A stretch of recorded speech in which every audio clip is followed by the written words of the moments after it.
Welcome to the South Asia Democratic Forum podcast. I'm your host, Tapas Kanti Baul. Today, we focus on a critical question for South Asia and European Union foreign policy: the fairness and inclusivity of the upcoming national election in Bangladesh and the role the European Union can or should play in safeguarding democratic norms. Bangladesh stands at a complex crossroads politically, socially, and institutionally. Recent analyses by South Asia Democratic Forum, alongside emerging commentary from international observers, point to the serious concerns about political participation, institutional independence, and the broader climate for democratic expression. To unpack these issues, I am joined by Paulo Casaca, founder and executive director of SADF. Paulo has written extensively on governance and democratic resilience in South Asia, including his recent reflections arguing that Bangladesh is witnessing a worrying trajectory of centralization and democratic decline. In our conversation today, we explored the conditions shaping the upcoming election, what inclusivity truly means in the current political context, and how the European Union should approach its engagement, including through election observation missions. Our goal is to examine the situation with clarity, depth, and respect for the complex realities on the ground. Paulo, welcome back to the podcast.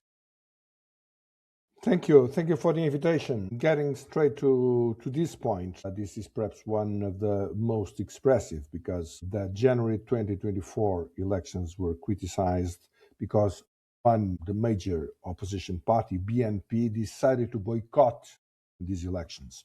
And I think it was obvious to everyone that this inclusive objective had not been attained. That was really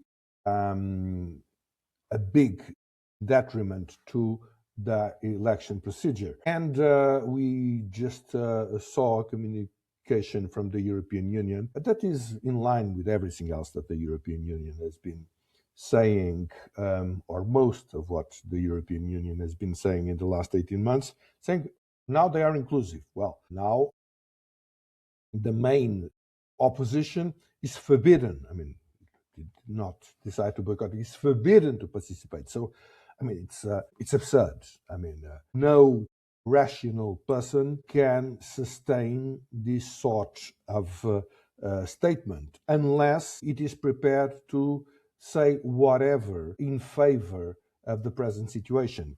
So this complete disregard for the minimum objectivity of the language is really in itself is a very worrying indicator. What we are seeing is that everything is done to empower Jamaat-e-Islami, that is the fanatic Islamic organization that has appeared in India a long time ago, and that's the most important in the whole of South Asia, and in Bangladesh as well, is the most important political construction responsible within Bangladesh for the genocide of 1971.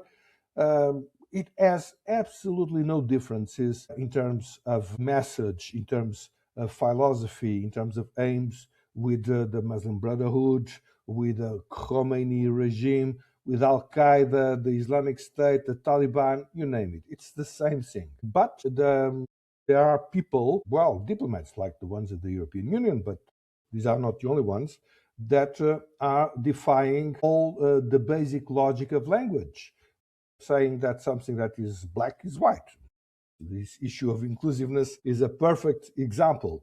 And what we are seeing is that I would really challenge the European Union diplomats in Dhaka to point out to a single difference between what they say and what the Beijing says.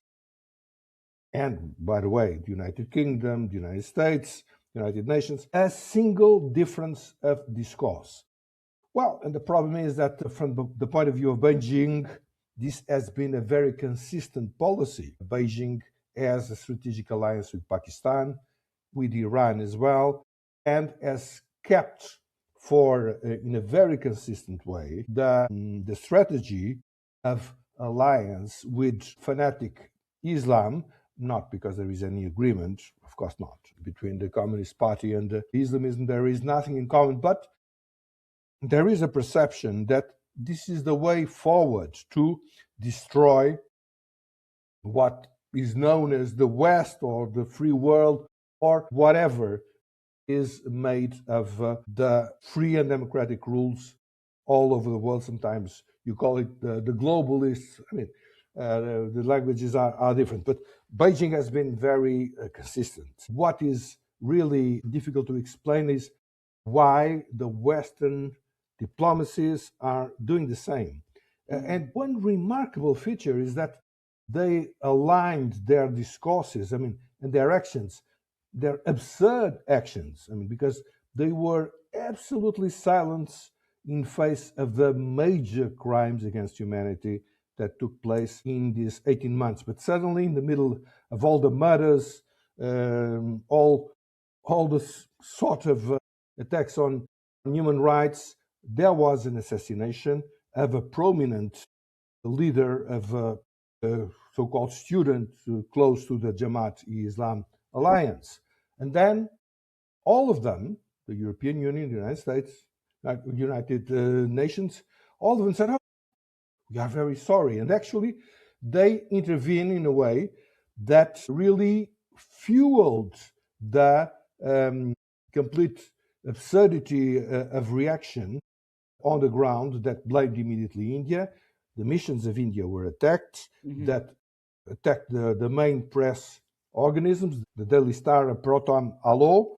And actually, they are co-responsible for the complete climate of radical hysteria that took care of these fanatics. They are responsible. They never came back on the issue, even when the brother of the assassinated said, well, this is the Yunus regime that did it. Well, I actually do not know. Don't make an idea. But what I do know is that the European Union just said exactly the same, rubber stamped something that was obviously an incendiary statement, trying to give, to put gas on a fire. That's what they did. The irresponsibility, I have never seen something like that. I mean, what is happening? I was in the European Parliament. I cannot understand. Right. How is it possible that responsible diplomats do things like that? The same diplomats that say, oh, it's inclusive. when they said before it was not inclusive. Oh, okay. I mean, it's so absurd. It's beyond any rationality.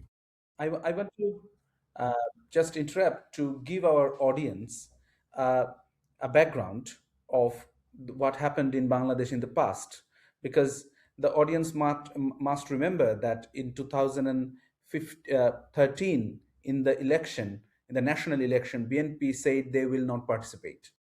So they voluntarily stepped back from participating. Then back in 2018, they participated in the election.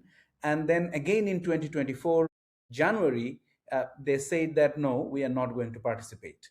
There was no embargo on them, or they were not forbidden from participating in the election. Even the audience may remember that back in 2013, then Prime Minister Sheikh Hasina, she herself called Khaleda Zia so that there can be an environment where both the parties can compete in the election. Even she was willing to share her power. But that is a different story. And that's why when Paulo is saying that in the previous elections, European Union said those were not inclusive, but this particular election is inclusive, and why this double standard is being presented by the European Union, and why Paulo is Yeah, so. yeah. Just allow me to make a small Please. correction. I'm referring to the 2024 elections. Right. These ones. I mean, in 2018, I do not recall to have seen the European Union made a declaration like that. In 2024, actually 2 years ago, there was the possibility of BNP to participate. They decided not to, and the European Union said, oh, it's not inclusive.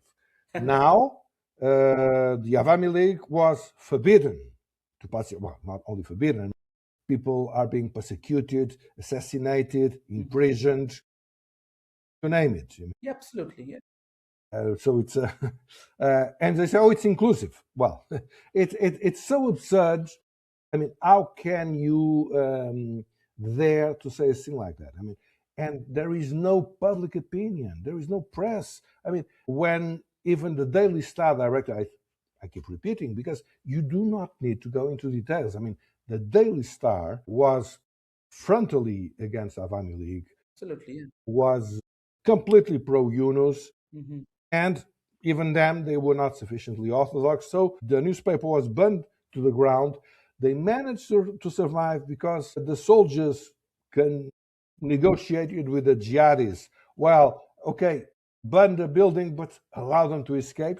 Otherwise, they would have been Hmm. burned alive. And of course, the director said, well, it's over the freedom of expression.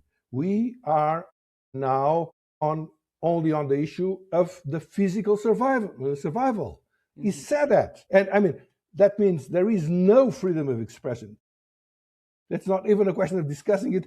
And can you speak about fair and free elections in this circumstance? I mean, it's absurd the way that the European Union is building the European Union and all the others. I mean, I think that I would not blame the Beijing ambassador that says exactly the same thing because there is a consistency from the European Union, the United States, for instance, that as I learned exactly through you. I mean, I read the transcript of this. Phone conversation. I mean, this conversation with one journalist of a diplomat. Well, evidence, prime evidence that the United States Embassy is plotting, Hmm. interfering to impose jihadis in the government of Bangladesh. That's what it is. BNP, no, finally said, well, protested against this United States interference in Bangladesh. But why is the United States destroying democracy in Bangladesh for imposing jihadis, exactly the same sort of jihadis of the ones that in 2001 attacked the Twin Towers? Philosophical differences, they might differ from who is who and who is in command, but in terms of reference of the philosophy, the aims, and so on, they are exactly the same. So how is it possible? I mean, because for a long time they said, "Oh no, well, this we did not provoke the fall of we were not part of the fall of the Awami League government." Okay, the this discussion is over. I mean, they are proving that they continue to plot against democracy for the enemies of democracy, and by the way, enemies of the United States as well. Hmm. By the way, because America first. Well, no, it's not true. It's another big lie. There is no American first. There is money first. Money Money first. first. That's the only way to understand this. The great ally Qatar that actually receives and supports all of these extremist groups. Oh, they are the great friends, the great allies. Yes, of course. They finance, you go through the top leadership of the Trump administration, and you see it's the same thing, like in Biden. They have been on the table, financed by Qatar, And one after the other. we have already informed our audience that the one Qatari organization has become the main supplier of liquid gas in Bangladesh at this moment. And just before the election, they created this false shortage of gas, and then they increased the price of the gas, this liquid gas, because without that, and there are disruptions in the flow of natural gas, so people are forced to purchase this liquid gas, even though Bangladesh has a lot of reserve of natural gas. Now, going back to your recent Substack article, you described Bangladesh as a new venue for totalitarianism. So could you outline the main indicators of trends Well, that actually the made this problem conjunction? the problem is that you look at the totalitarian process that you have seen before. You look at Stalin, Hitler, Mussolini, Khomeini, and of course they lied. I mean, they did not say, "Well, I'm going to instate a totalitarian state," but they at least revealed something of the truth. They did not hide everything.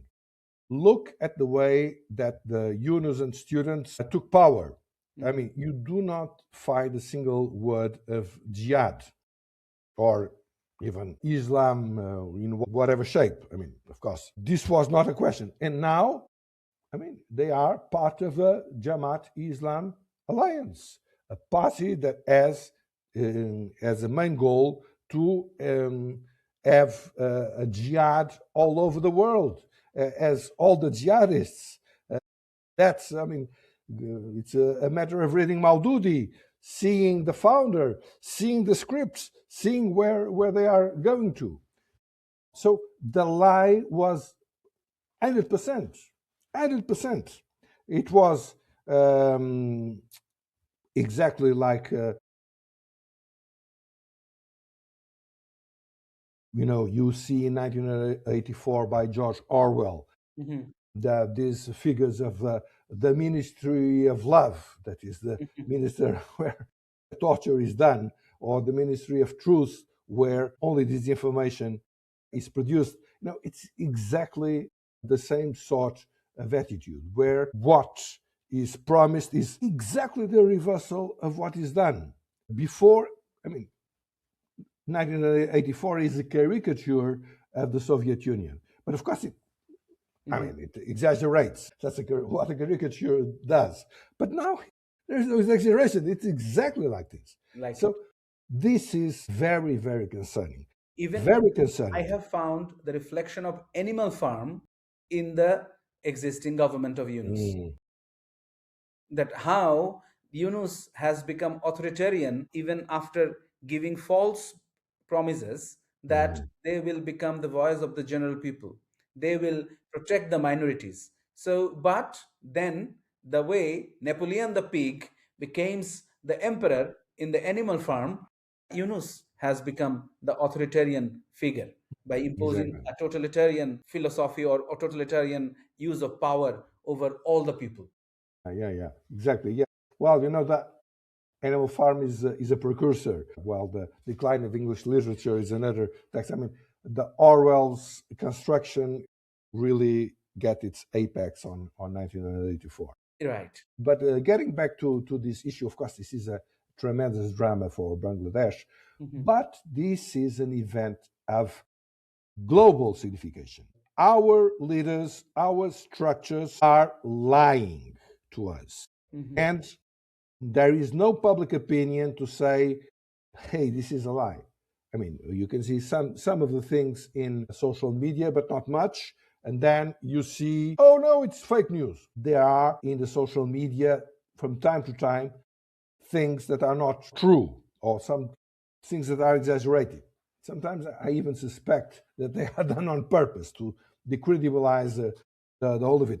But this is a minority. The whole of the story is absolutely clear. That's not fake news. This is a regime that is persecuting everyone that is not following their line, that is specifically is making a dreadful persecution on minorities, persecution on journalists, persecution on intellectuals, on oppositionists, and preparing the ground for a Jamaat Islam takeover. BNP finally understood it. And BNP, that 1.5 years ago, thought that, okay, that would not be very bad. I mean, they understood it, because the only interest they had in BNP is that it served as a shelter for Jamaat during a certain time.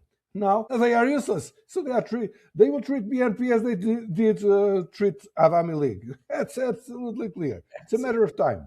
Right. Absolutely. So I'm saying that how do you see the performance of election commission? How do you evaluate the performance of the present election commission? Well, you see, there are issues that have to do with the electoral commission, and the most important of them relate to the way that the votes will be scrutinized.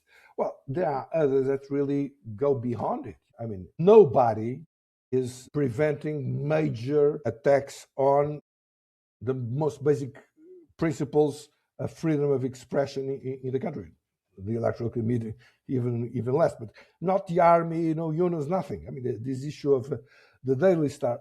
I actually thought, I mean, when I saw the banning of the Daily Star and the Pro Tamalo, I said, well, they gave up on elections. I mean, they will just get the power. But no, then they, for some reason, contrarily to my expectations, they decided to get back. Okay, we will pretend that we will have an electoral legitimacy. But I don't think that they really are going to play it seriously. I think that they want to grab the power. If they find that the climate, for some reason, is not sufficiently mature, then they might, just tactically go a step back, because these elections are made simultaneously with a referendum that completely changes in the part that we know, but because apparently there are several secret parts of it. But the public parts of it completely change the powers of the persons that are being elected. I mean, you are called to elect someone that you do not know really for what, Right. which is completely absurd.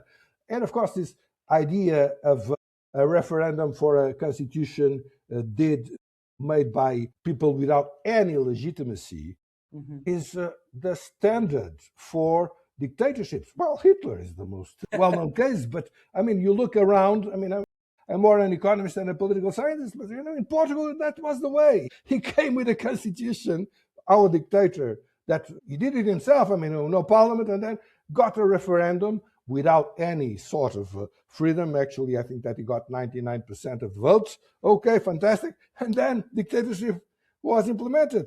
That's the recipe.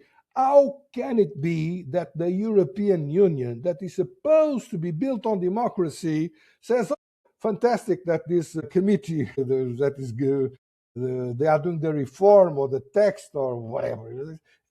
It's absolutely outrageous for Bangladesh and for Europeans. Europeans do not know what they are looking at. They are being misled. They are being told, we are going to put Muslim Brotherhood in the terrorist.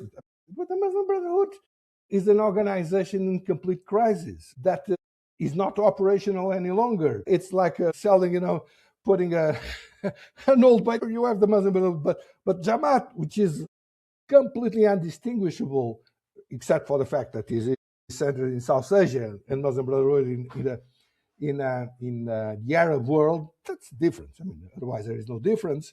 Oh, no, they are going to make democracy.